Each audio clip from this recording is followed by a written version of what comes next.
Good afternoon, San Carlos.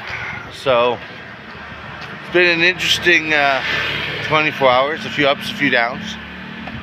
I seem to have lost my earbud, which really kind of pisses me off because can't get them over here. And I live in a pretty empty house, so there's no real reason it should be lost.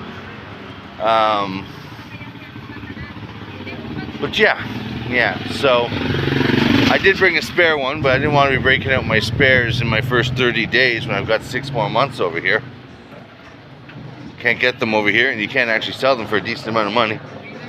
It also helps you prevent you losing your phones. If you set your phone down or it gets stolen, the earbud immediately tells you you're out of range, you've lost your phone, blah blah blah blah blah blah blah. So I got the fridge, I plugged it in today. I guess by the time I get home I'll know if I get scammed or not. And I got an okay deal on the fridge, but I drained all my Gcash. And I'm gonna call this Gcash and the Adventures of in the video title, because about 4 or 5 days ago now, I got double billed at the mall on Gcash paying for products. And they're like, oh, no problem, sir, in 24 hours we'll call you, we'll give it back to you. I was able to show them proof. So you don't get self-service inside the malls here. You don't really get good service in Canada either. It's more that the malls in Canada all have Wi-Fi for you to link into. But here, even though a lot of people pay with their Gcash and online, the service sucks and none of them offer free Wi-Fi. Now, it sucks because they're stone and steel buildings. You're just not penetrating them with a stick. So it's not so much the mall workers' fault or whatever, but either way, they scanned it twice. So I paid twice within the same minute. And I was able to go outside of the mall, load up my transaction history because I had to actually leave the mall to get a signal, and show that, hey, no, I've been billed twice. I went in, I filled out some forms. They're all like, oh, no problem, sir, blah, blah, blah, blah, blah. It's been 4 or 5 days now. Now, the problem is Gcash is one of the main ways to pay things here. So, you know, when it's not working, it is a serious inconvenience for me. And from getting my daughter her passport, you have to pay for a PSA appointment online. Now, I already thought I had paid everything. I'm sure some of you have watched the video, but where I detailed all the grief and all the things we had to go through to get her basic paperwork. All things that in Canada are done right at the hospital when it's born. But here they want to make things difficult so they can cash grab along the way, and this is why poor people don't have proper identification over here. Not because they're incapable of getting it, just because they can't jump through all the hoops because they don't keep constantly having the time and the tiny peso amounts. So now I actually need the Gcash back because it costs me money to wire money from real accounts into Gcash. And it's not a lot, but right now, until I figure out what's going on with the money that's owed to me from back home, I'm counting every peso until I open the bar. Once I open the bar and there are daily sales coming in, just like any business back home, that's why I've never really poor back home, is there's always a way to get some money going when you have a business. Now, I don't suggest, obviously, when you're running a business that you take from your daily sales to pay all your bills, because, as I've said, that's a very bad business practice. But you can definitely make sure, you know, simple things like a few pesos here and there can be used, since you're supposed to be profiting, to manage stupid little things like this PSA bill crap, right? PSA doesn't mean public signs of affection over here either. It's their national ID. So you need that to get the passport. And then the passport's going to take, you know, 3, 6, 9 weeks, whatever. I just wanted by New Year's, I have a little passport in hand for her. So,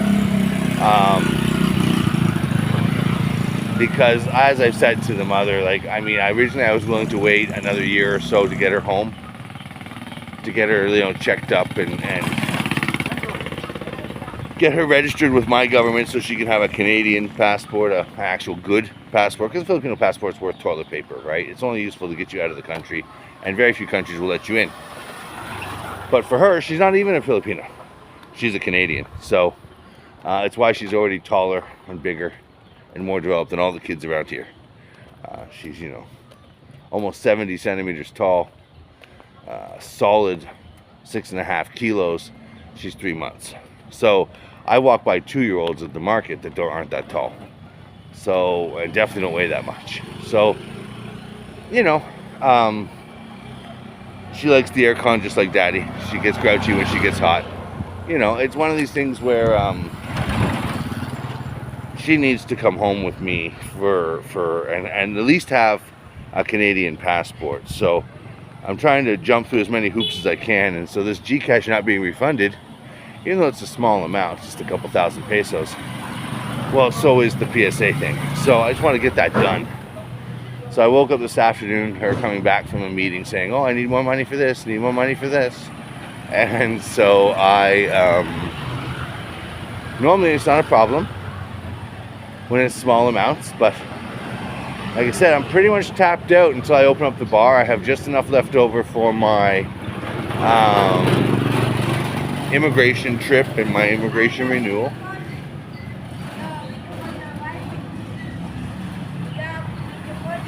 My baby girl, yeah, no, not today. I'm going to the G Mall. Where's your baby girl? Sleeping, Where I you think. go? Where you go? I'm going to G Mall because Gcash, they charged me a bunch of extra money and I want my money back.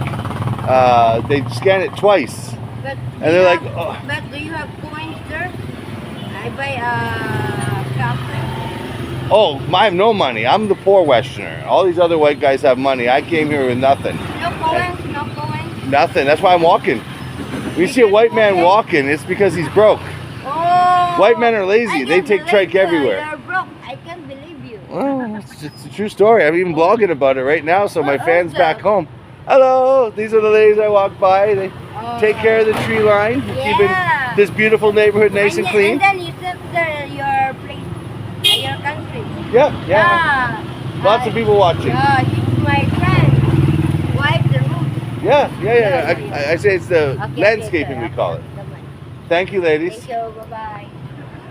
So you see, everyone, as soon as you're white, you're a source of money here, right? Oh, give me a few coins for coffee.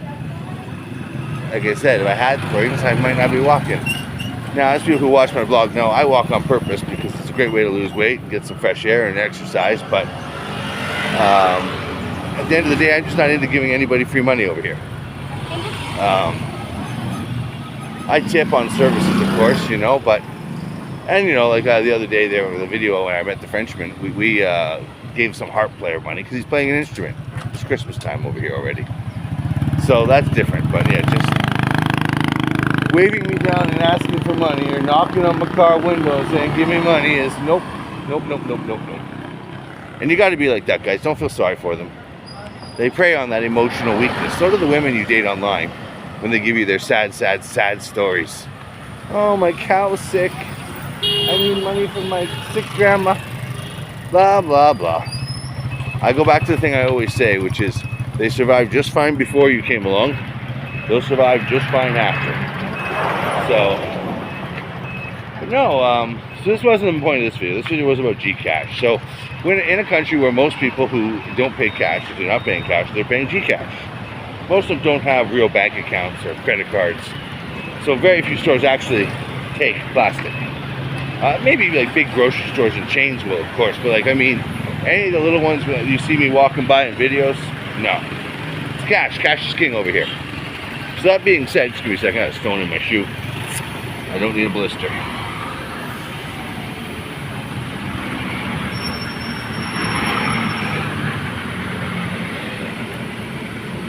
So anyways,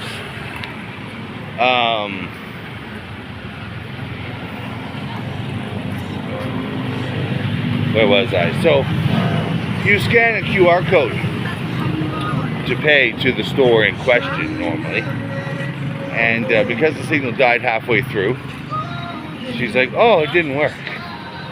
But I didn't get that telltale message from Gcash even saying this transaction did not work. But, you know, I trusted the lady. This is the first time this has happened to me in my 3 years. So I scanned the QR code again to make it work this time. And on the second time, I did get a message from Gcash saying, this transaction did not go through. So I was like, oh, okay. So I scanned it a third time. And this time the machine printed up a nice little receipt. Sarah, I was on my way. But then I saw my balance was a lot lower than it should have been. I was like, oh, what the hell? But like I said in the beginning of this video, you can't get service to pull up your transaction record. You just get the dancing circle. So I had to go outside to get signal. So I went outside, I got signal. I took a screenshot of my other phone, because this new phone, quote unquote new phone, the one I'm using for video making and stuff, it's got a better camera, it's got more room on it. And I can put apps on it. I don't know how to screenshot with it yet, so I have to use my old phone to take pictures of this phone when I want to do a screenshot. So I took a picture showing that in the same minute, the exact same amount was pulled out of my account twice by the mall. And I went back in and told them. They made me go to some sort of credit department, chat with them, fill out a form, and they were like, no problem, sir, we'll have your money in 24 hours. We just need to see it posted in our system so we know. And I'm kind of skeptical already, like, really? Like, how do you need to have that proof when I'm showing you right here on the Gcash transaction record in a screenshot, in the same minute, the same amount was pulled twice by your company? Personally, some people said, oh, Gcash will reverse it, because Gcash suspects that it's fraud when it's due in the same amount in the same second. But they have not. I've been checking it every morning. So now I'm walking in the 48-degree heat to the mall to follow up with this. So we'll call this part A, and of course once I have resolution I'll do a part B, say how it went. If I'm robbed for the amount, they're not going to refund it. It is going to sour me a little bit more than losing my earbud. Even though the earbud's a lot more money, the only way I lost it is driving my friend's tricycle home if it fell out of my ear.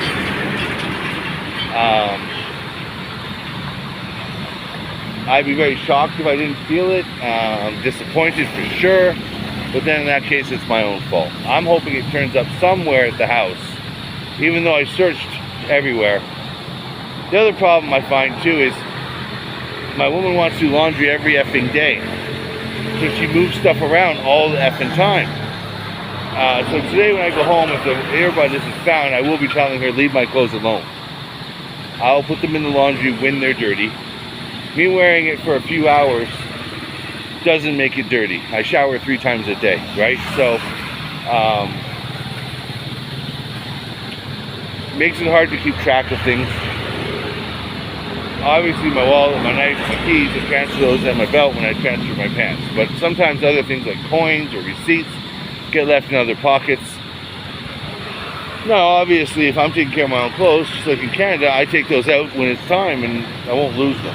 So, yeah, I mean, it is what it is. And to my followers, I got invited back to one of the other bloggers' channels, the most excellent Mr. Cal. So I'll be going there to do, I guess he's got a lot of questions and feedback on the first video. Wants to give me a chance to answer his fan base. So I said, sure, more than happy to do that.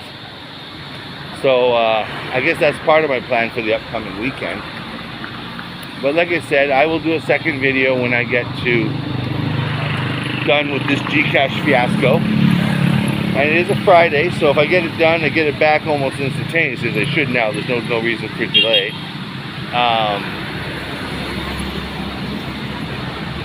Then I will be able to pay the PSA appointment for the passport. Hopefully that almost makes it done. I guess we'll find out if there's some other hoop to jump through after that one.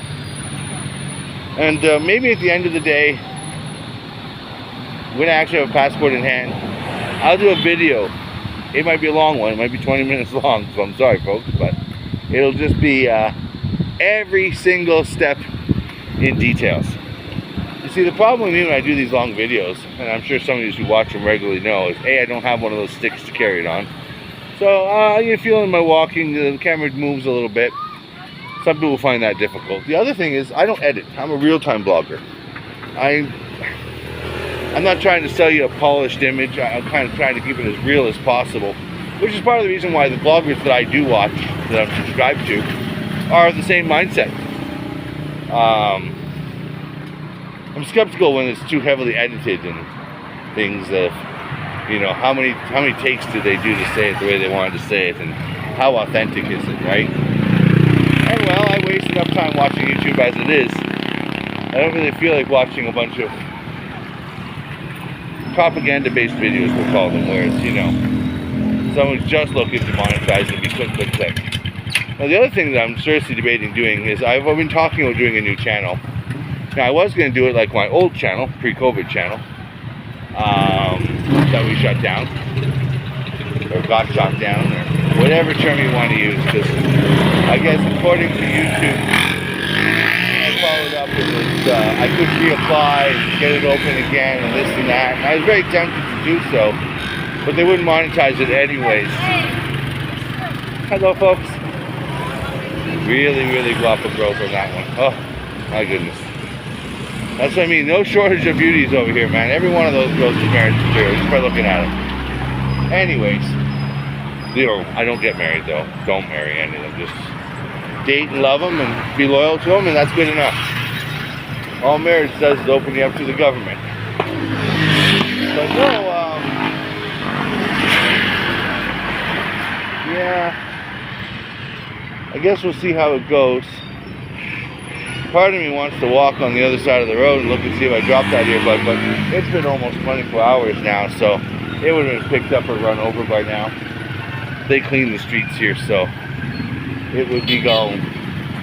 My earbud, I'm talking. So yeah, I'll end this video here because, you know, I don't want to drag it on just chatting and talking.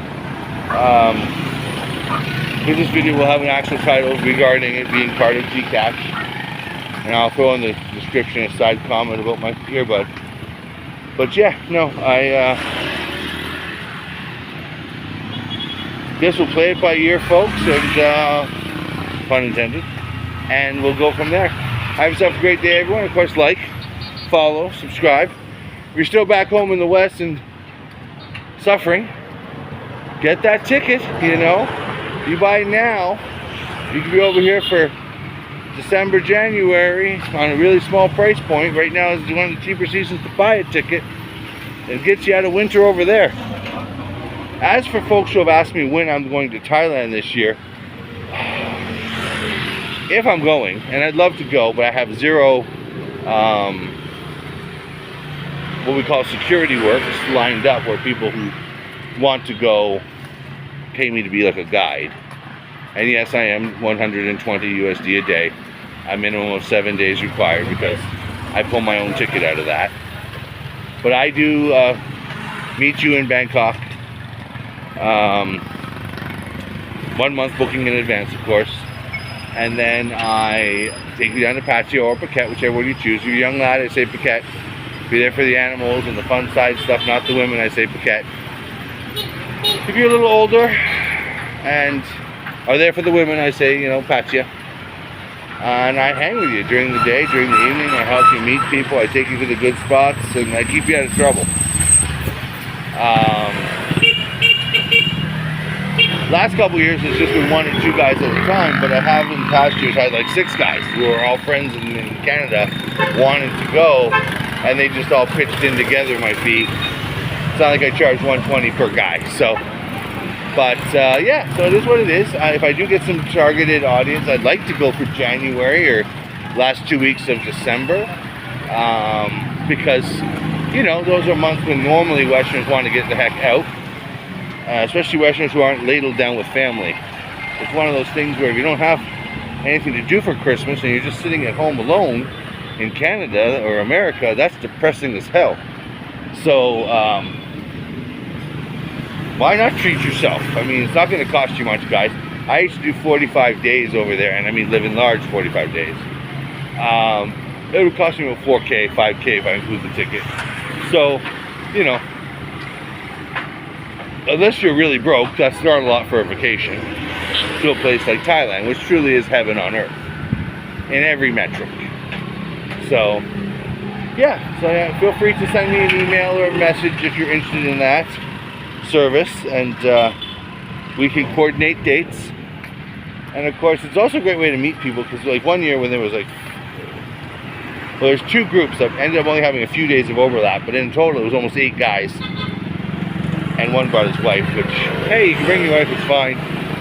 It's just not normally what folks do when they're going to Thailand, if they're going on the Pattaya trip. But anyways,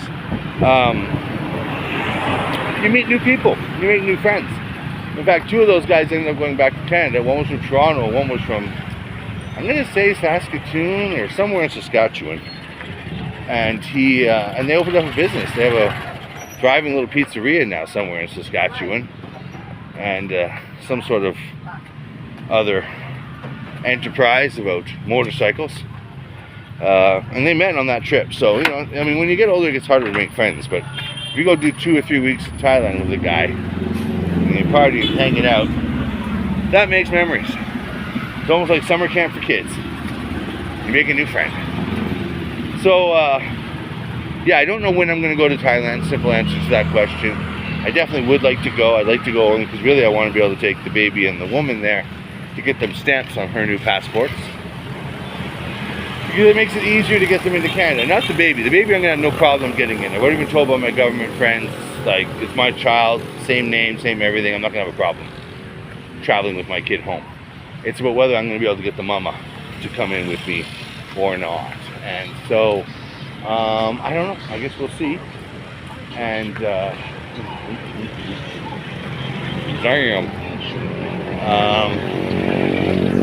would I do Thailand or not? I don't know. But yeah, definitely the service is still available where I will act as guide. Even though I have the bars here, I'm making it so I don't have to be at the bars wherever they are. I'll have Filipinas who own the bars, just using our title, our franchise, our method of doing things, and so other expats know the food's clean, the kitchen's clean, you know, gives them that sense of home. So, and of course, if you are an expat watching this in one of the cities that's not San Carlos, like any of my Gensan folks, feel free to reach out if you'd like to own your own spot over here. Yeah, here's the thing, you're not getting rich. I'm not trying to open all these sports bars to get rich. I just want to cover my end over here, my rent, my food, a little bit of travel. And that's not that difficult. And if you have a Filipino wife, or someone you've been in a relationship with for over a year, say, so you can trust them a bit more, and you're already funding a bunch of stupid adventures that fail all the time, you're ideal to snag something up and take a franchise out of the captains. Because I would definitely reopen in Gensan right away. Just in the past week, I've kissed away a lot of Gensan business. An expat party for a bunch of mall staff. Sorry, not an expat, a MAS Christmas party for the G Mall staff. That would have been probably 100 plus people. I would have easily made an actual profit on that. But I don't have a spot there anymore. Now, it's not too late. It's late September. Right person came along. I could probably go down there for a week or 2 to help them set everything up, show them what they need to do to keep the menus. And we could even go and recover some of the old equipment if we had someone who was of the mindset. Because the guy says he didn't lose it all, but you also can't show proof of pictures, so it gives me huge suspicion that it's all gone. The other side of that, of course, if you're in another community, I'd be more than willing to go to those places and, like a franchise, kind of help you open up and do things the right way. So like, follow, subscribe, feel free to comment, and I'll tell you how this Gcash thing goes.